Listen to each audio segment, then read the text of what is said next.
बिस्मिल्लाहिर्रहमानिर्रहीम। अलवारी टीवी के दोस्तों, ख्वाब और उनकी ताबीर की सीरीज़ में खुश आमदीद। आज हम आपको बताएंगे कि ख्वाब में आईना देखने की क्या ताबीर है। अलवारी टीवी के दोस्तों, ख्वाब में अगर किसी ने किसी से आईना लिया है, अगर ख्वाब देखने वाला किसी से आईना लेता है तो इसका मतलब ये है कि ख्वाब देखने वाले की इज़्ज़त और मुकाम में इजाफ़ा होगा।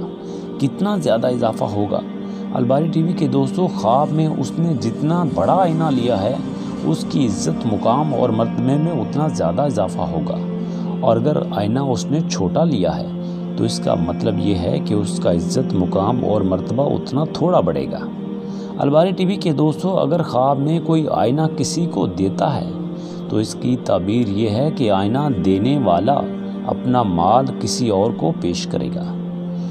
अलवारी टीवी के दोस्तों, अगर लड़का ख्वाब में आईना देखता है तो इसका मतलब ये है कि उसके यहाँ भाई पैदा होगा, और अगर लड़की ख्वाब में आईना देखती है तो इसका मतलब है कि उसके यहाँ बहन पैदा होगी। अलवारी टीवी के दोस्तों, अगर गरीब आदमी ख्वाब में आईना देखता है तो इसका मतलब ये है कि वो औरत और बुजुर्गी पाएगा। अलवारी टीवी के दोस्तों, आईना देखना ओवरऑल एक अच्छी बात की अलामत है।